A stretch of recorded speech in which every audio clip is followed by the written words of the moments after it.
大家好，我是魏之超。今天我们要解读的呢是一本极具野心，也是充满争议的奇书——罗伯特·赖特的《神的演化》。赖特是我非常敬仰的一位思想者，他那本《为什么佛学是真的》曾经给我带来巨大的启发，而今天这一本也是同样的颠覆。如果你翻开圣经或者古兰经或者类似其他的这种宗教经文，你很容易就发现一个困扰了很多人的现象。那就是在这些经文里，神的形象似乎有点精神分裂。怎么说呢？比如你翻开其中的某一页神完全可能是一个慈父的形象，他教导我们要爱你的邻居，要宽容博爱，甚至会说神爱世人。但是仅仅翻过几页，同一个神就突然变脸了，他就变得非常的暴躁、嫉妒，甚至会直接下令屠城，甚至明确指示连妇女儿童都不能放过。那为什么一个号称全知全能的神会在仁慈与残暴之间反复横跳呢？神的情绪管理能力有这么差吗？神学家可能会解释说这叫做天威难测。但是罗伯特·赖特在这本书里给出的解释极其现实主义。他说道理其实非常简单，你别看圣经以及其他类似的经文好像都是一本连续完整的书，但其实呢，不同的章节甚至是同一个章节的不同的段落，往往都是写于不同的历史时期的。所以呢，圣经里那些前后矛盾的神的形象就好比是不同的地层里的化石，它们实际上记录了神的形象在不同时代的演变。没错，神从来都不是一成不变的，神其实一直都在进化。它就像是自然界的一个物种，它在人类社会的丛林里通过不停地改变自己的形象来艰难求生。我们知道驱动真实的生物进化的力量主要是自然选择，那么又是什么样的力量在驱动神的进化呢？这就是这本书最深刻的一个洞察了。赖特说，驱动神进化的力量是人类社会的博弈局面。天上的神其实就是地上的人类的博弈关系的投影。神的性格完全取决于当时信仰他的人类认为自己和外人在玩零和博弈还是非零和博弈。什么是零和博弈、非零和博弈呢？举个例子，比如你现在生活在一个原始部落，当你觉得隔壁部落是在抢你的水源、抢你的土地，他们是你的死敌的时候，你就是在进行一场你死我活的零和博弈。这种时候你需要的是一个什么样的神呢？你需要一个战神，一个能够帮助你毫无心理负担的杀光对方的神。靠这种残忍的神凝聚起来的部落，在这种你死我活的零和游戏里就有更强的战斗力。所以这个时候出现在经文里的神就是残暴、排外、嗜血的。但是假设现在情况变了，当你的部落开始和邻居做生意，你发现杀了他们不如卖羊毛给他们赚钱。这时候呢，你们之间的博弈就变成了非零和博弈。这时候呢，那个残暴的神就有点不合时宜了。为了生意的顺利，你就需要一个能当借口让大家坐下来握手言和的神。于是呢，神就突然降下新启示，开始讲宽容，开始讲普世之爱，甚至允许和异教徒结婚。所以不是神教导人类要善良，而是人类为了利益最大化，反过来倒逼你的神进化出了善良。这个观点非常的生猛它等于是把宗教的神圣光环给一把扯了下来，露出了底下赤裸裸的算计。不过赖特说正是这种算计才推动了人类道德一次又一次的进步。那接下来呢，我就带你深入到这部《神的演化》里，来看一看几千年来人类是如何通过博弈一步一步的把神从那种只保佑一个部落的那种狂暴的战神，逼成了后来那个格局越来越宏大、越来越拥抱全人类的普世之神的。我们今天呢就不把摊子铺得太开了，而是聚焦在书里重点分析的亚伯拉罕诸教，也就是犹太教、天主教、基督教这一脉，以及伊斯兰教。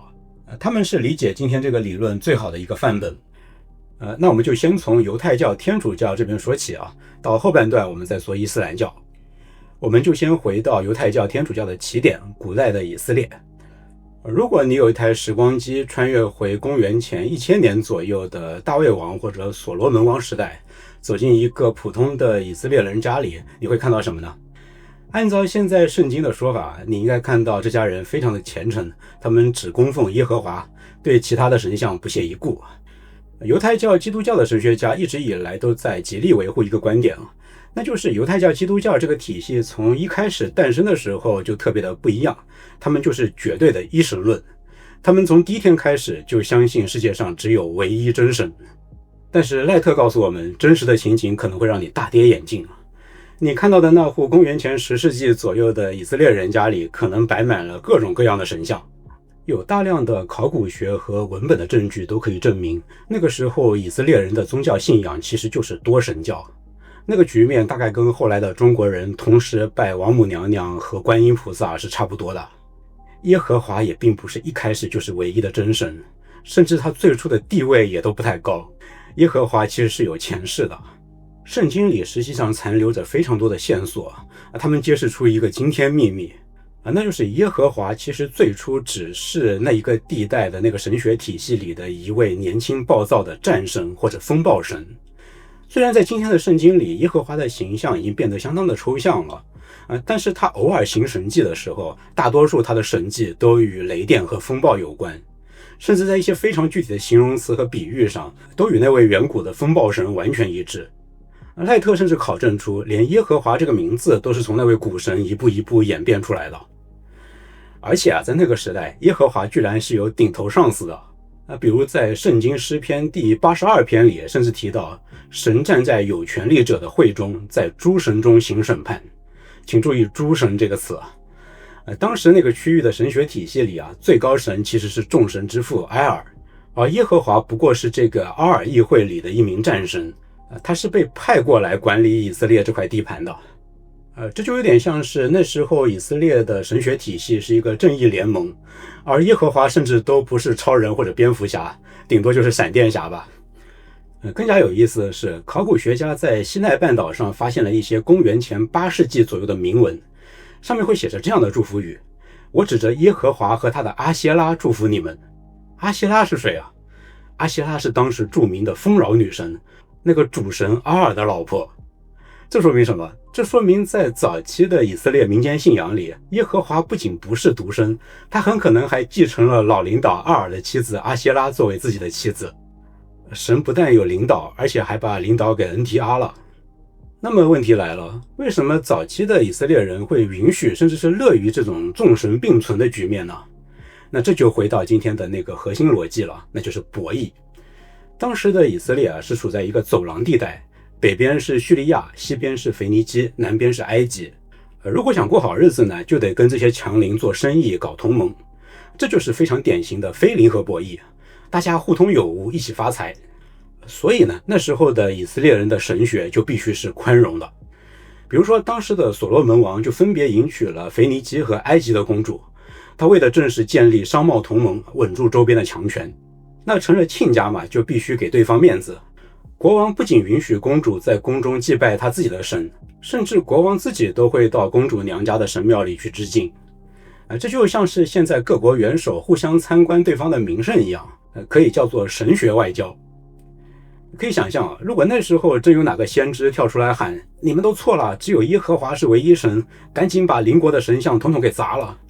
那估计所罗门王恐怕第一个会把他给抓起来，因为这会破坏外交关系，砸了大家所有人的饭碗，把双赢变成双输。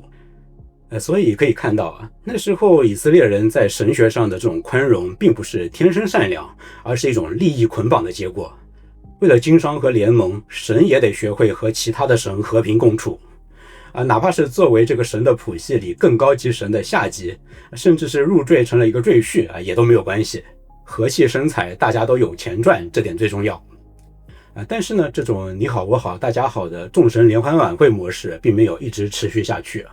因为地缘政治的风向后来产生了一个巨变，它后来彻底粉碎了这种非零和的非常温情的局面它逼迫耶和华发生了一次残酷的变异。发生了什么呢？那就是公元前8世纪，中东崛起了一个极其恐怖的战争机器——亚述帝国。亚述人非常的残暴好战而且战斗力非常强，横扫了中东，以色列北边的邻国接连灭亡。紧接着亚述的继任者巴比伦帝国也是非常的强悍，开始对以色列虎视眈眈。在这样的一个时代以色列人面临的博弈局面就瞬间从做买卖变成了保性命。外敌入侵，要么你死，要么我亡，没有第三条路。博弈局面一下子从非零和变成了零和。那在这样的生死关头原来那套神学外交就不灵了。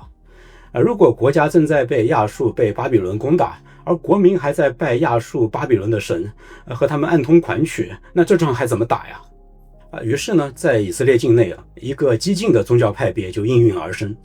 赖特把它叫做唯独耶和华派。这一派的代表人物就是圣经里一位怒发冲冠的先知何西阿。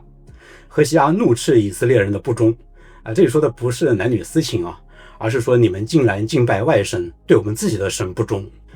这样一股激进的思潮，终于在公元前7世纪找到了一位手握实权的代理人，那就是著名的约西亚王。约西亚是以色列历史上最重要的神学总设计师之一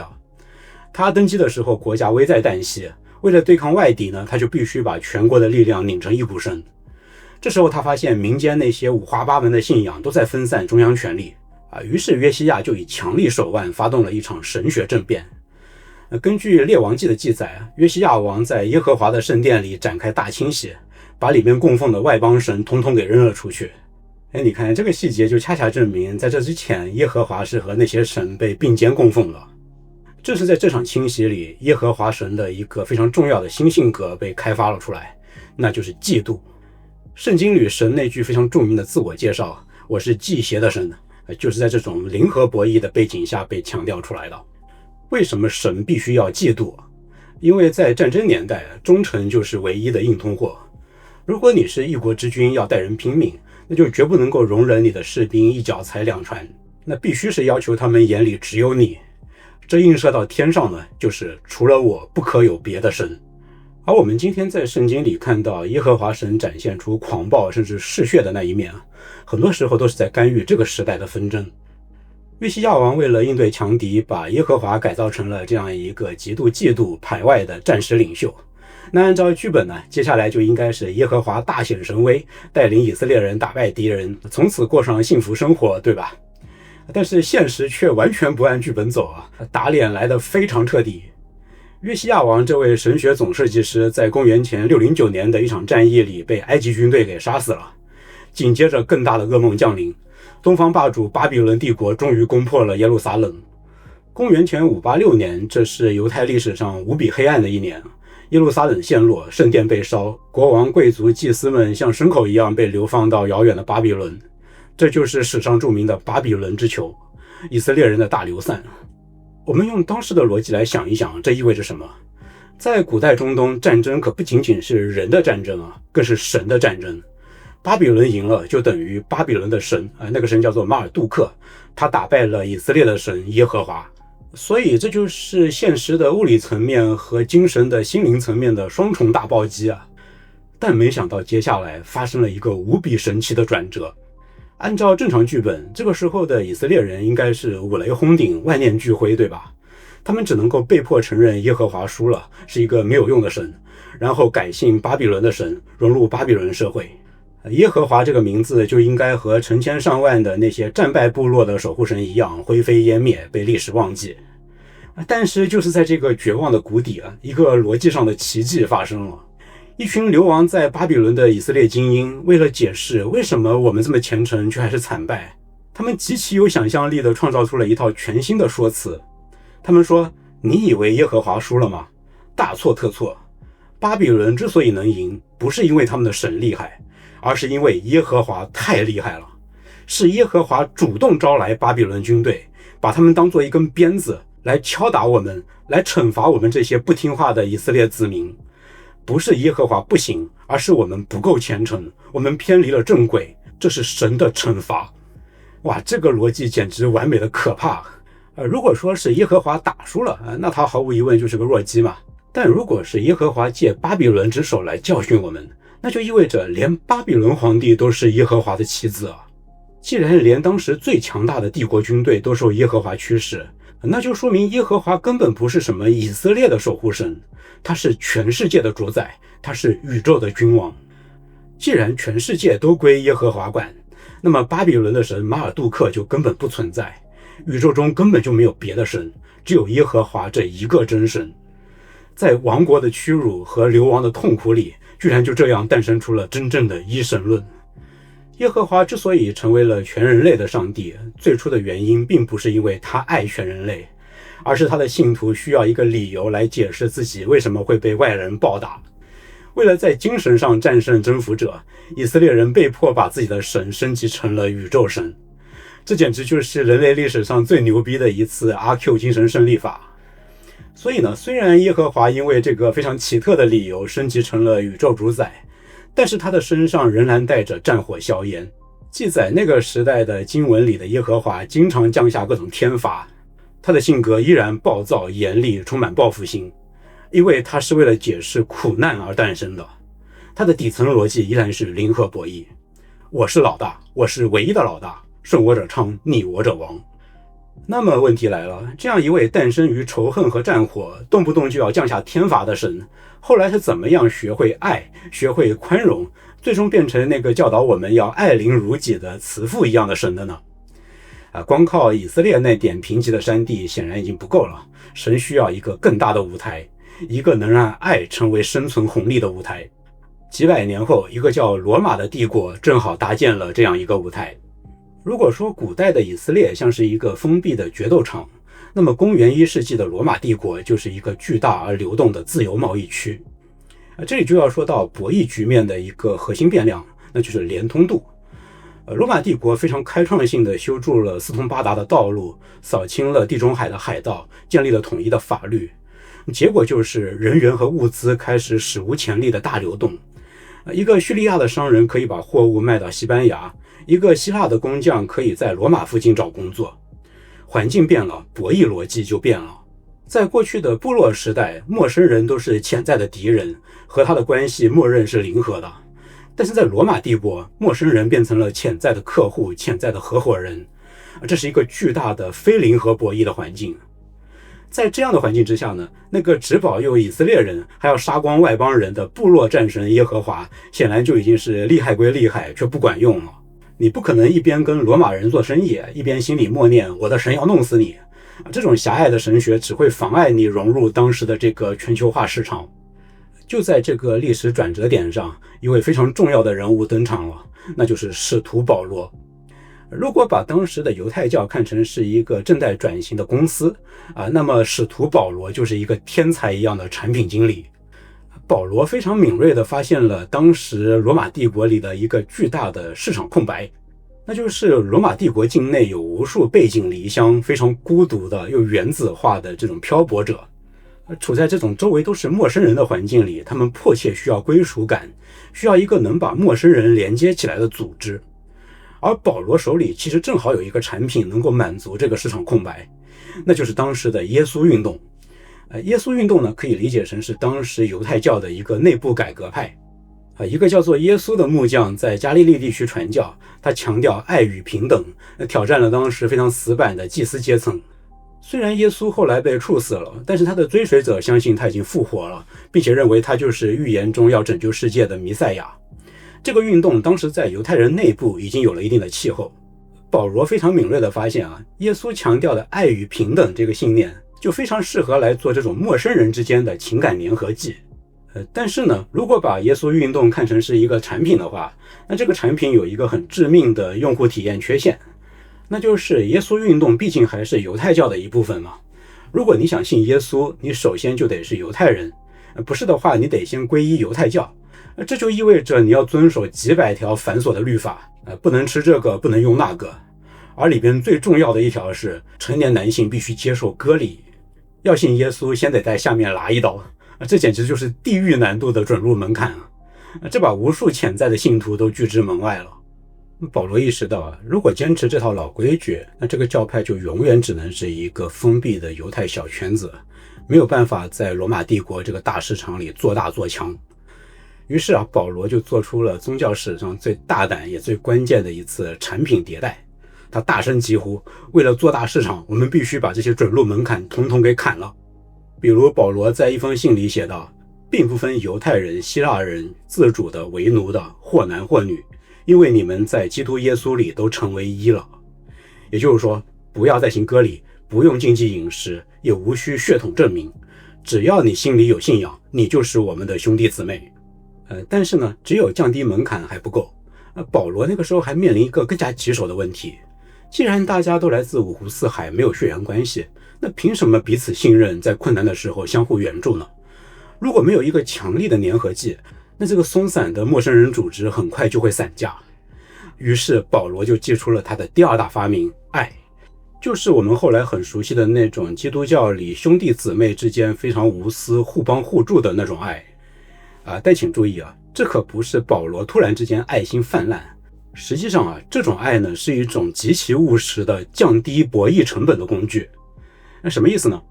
在当时的罗马帝国啊，虽然宏观上是一个非零和博弈的环境，但是在陌生人之间，信任仍然是一种非常昂贵的奢侈品。当时的社交逻辑是基于对等交换，我帮你是因为预期你会回报我，这就导致陌生人之间的博弈成本非常高。因为在缺乏约束的环境下，谁先付出，谁就有可能当冤大头，面临对方跳票的风险。保罗意识到要让这群没有血缘关系的陌生人紧密连接，就必须要升级底层的信任协议。为了完成这个目的，保罗完成了神学上的一个天才般的创新。他告诉信徒，上帝对人的爱是一种无条件的恩典，基督在你还是个罪人的时候就为你牺牲了。保罗要求信徒去效仿这种爱，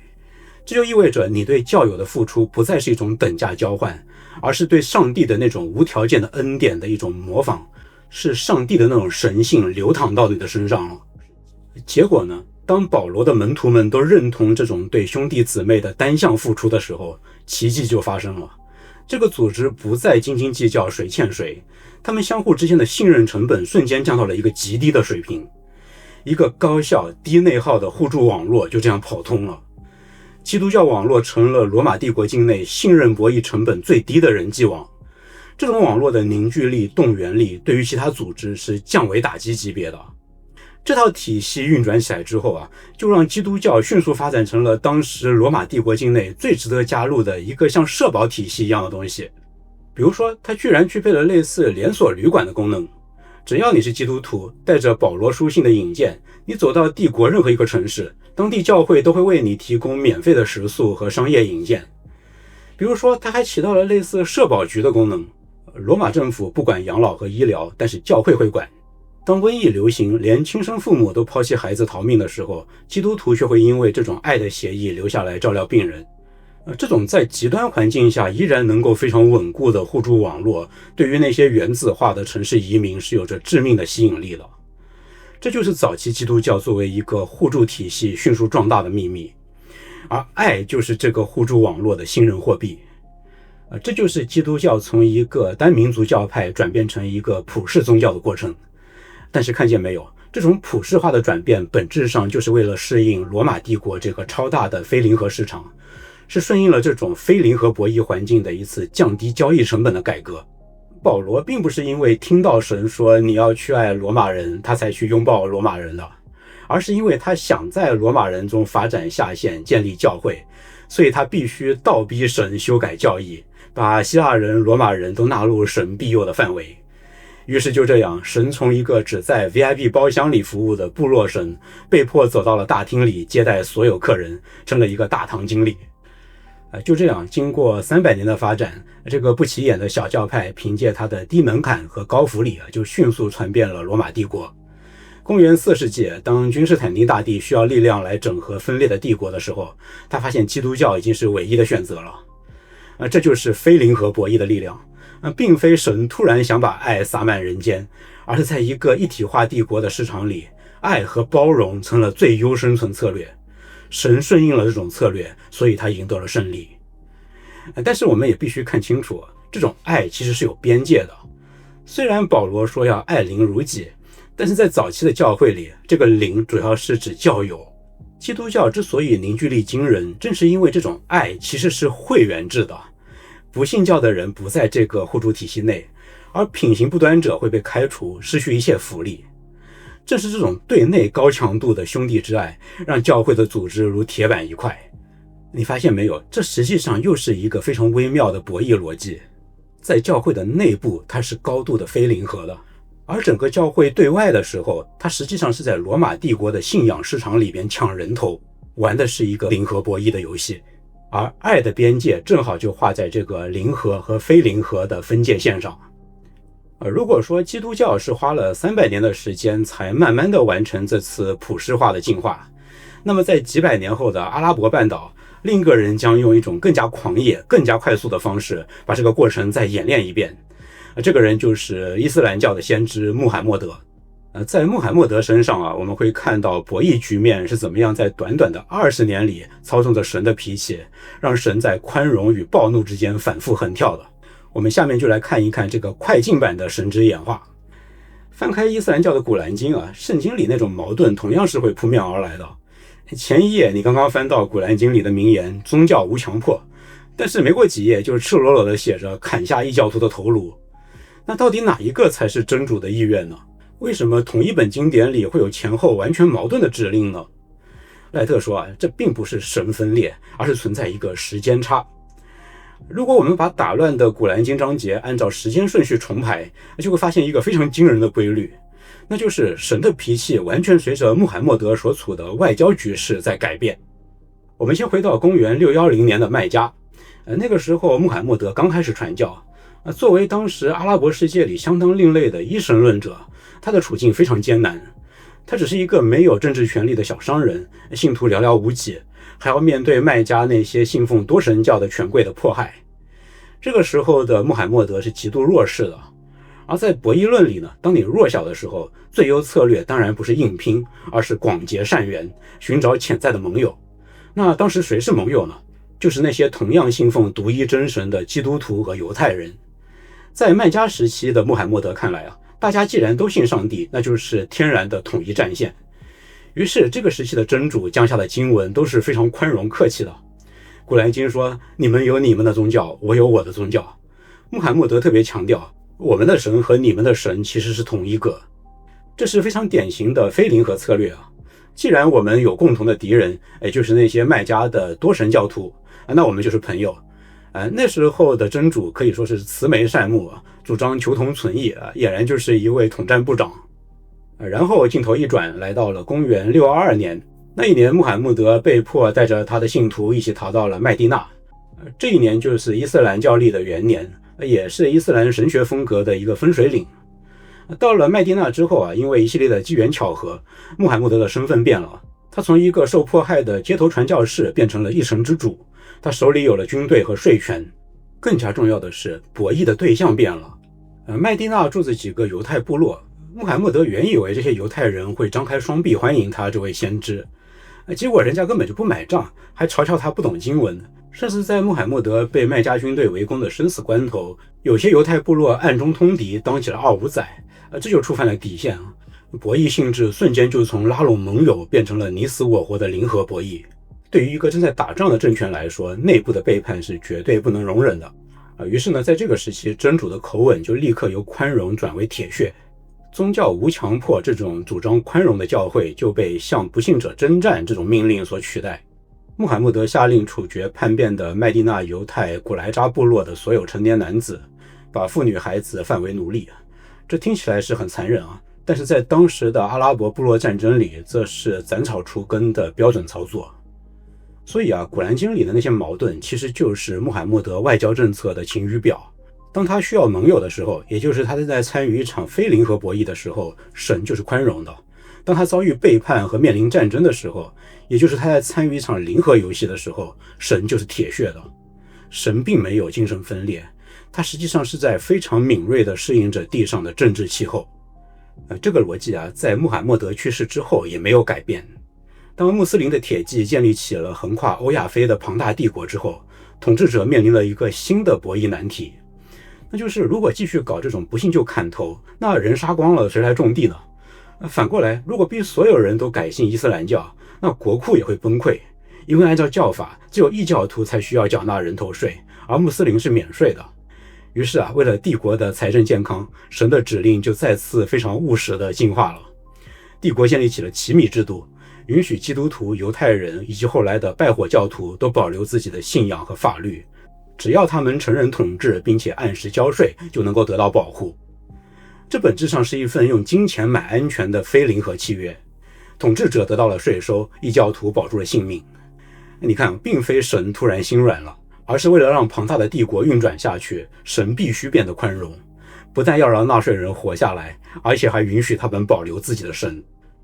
这听起来非常的机会主义啊，但实际上呢，正是这种基于现实利益的调整，客观上遏制了宗教战争的无限扩大。这就让不同信仰的人能够很长时间共处于同一个帝国的屋檐之下，哪怕是不太平等的共处。这虽然称不上是完美的普世之爱啊，但已经是那个时代所能够达到的道德最优解了。那经过刚才这些分析，我们可以得出这样的结论：我们翻遍了犹太教、基督教、伊斯兰教的历史之后，看到了一个相当让人震惊的真相，那就是那些神圣的经文其实并不是从天而降的绝对真理，而是人类在泥泞的历史中为了生存、为了利益，一点一点磨出来的生存策略。你可能会有一种幻灭感啊，如果神只是我们为了做生意或者打仗而捏造出来的工具，如果爱只是用来降低交易成本的一种手段，那宗教还有什么神圣可言？这个世界是不是有点太虚无了？恰恰相反，赖特在全书的最后给出了一个很温暖，甚至带有点神性的结论。他说，神这种基于利益的被迫进化，恰恰证明了宇宙中存在一个向善的道德箭头。为什么这么说呢？回想我们刚才讲过的这些故事，当以色列人只跟本部落打交道的时候，他们的神是狭隘的；当保罗想把罗马帝国的人连接起来的时候，神就被迫学会了普世之爱；当穆斯林建立横跨欧亚的大帝国时，神就被迫承认了异教徒的生存权。你发现了吗？这里边其实有铁一样的规律，那就是人类社会连接的范围越广，大家的利益捆绑越深，也就是非零和博弈的这个盘子做得越大，神就不得不变得越宽容、越仁慈、越普世。赖特说，虽然历史偶有倒退，比如像是十字军东征，比如现在的恐怖主义，但是纵观过去的数千年，这一个大趋势是不可逆转的。赖特说，技术的发展注定人类会越来越互联，从孤立的部落走向全球化的地球村。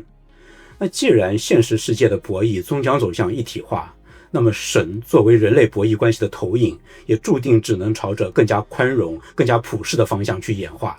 那些狭隘、暴力、只保佑自己人、杀光别人的神，偶尔会阴魂不散，但最终一定会被历史无情淘汰。因为信奉这类神的人，在高度互联的现代社会根本就混不下去，那是死路一条。那全世界的神现在都是世界和平大使了吗？环顾我们周围的这个世界啊，显然目前还不是，还远远不是吧。但是赖特说，在人类通过贸易、通过互联网、通过一次一次跨越国界的握手的推动之下，神正在一步一步被我们逼成世界和平大使，而这恐怕也是神愿意看到的结局。在这个剧本里，真正的救世主不是神，而是努力去理解陌生人，努力把零和博弈化为双赢的我们人类自己。我很希望赖特是对的。